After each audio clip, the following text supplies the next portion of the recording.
Let me just walk through how we got where we are. Um, the general idea behind all these regulations is that we want to keep refrigerant from the atmosphere.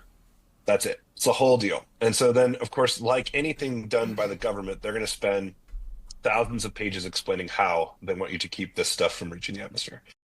And so, the basic premise of this is they don't want any venting. They want you to leak less, so figure out how to fix leaks, and then they want to use less harmful gases.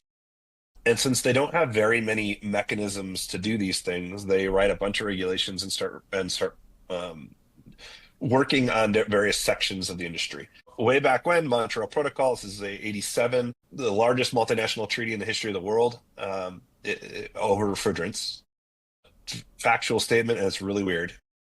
When that thing was signed, it was the largest multinational treaty in the history of the world, and it had everything to do with refrigerant.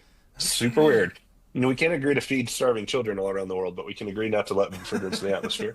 So anyway, that they came out with the Montreal Protocol, and then later on, I don't know if you remember the Kigali Agreement. These things have come back up in the news over the last 5, 6 years again, and that one we ratified.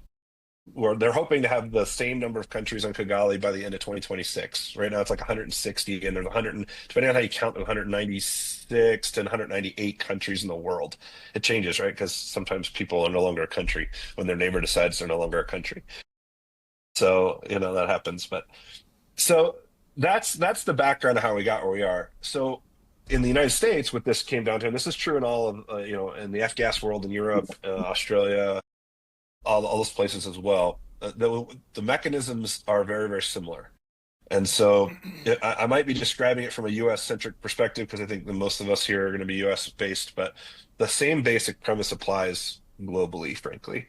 Um, the first is like they go, like I said, don't vent. They put a no vent policy in place. Nobody's allowed to just walk up and let stuff go anymore.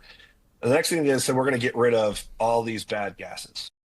And so back in the day, it was the CFCs. So you got rid of 12, 500, 502, 11, right? Those were like basically with five gases in the 70s and 80s, you could do almost everything. They ran, if you were medium temp, you did this. If you were low temp, you did that. If you were a killer, you did this. And that was it. That was the whole world. Now we've got, dozens and dozens and dozens of gases. There are some advantages to that, right? Some of these gases are more energy efficient in very specific applications, so they use less electricity. Technology has improved. So I might sound super negative about all this, but that's only because it feels like a lot of extra work for us folks in the field.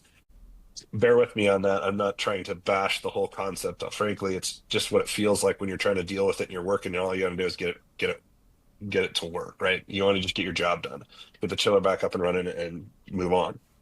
So again, the first one was no ODP, ozone depleting potential. The next set was about GWP, global warming potential.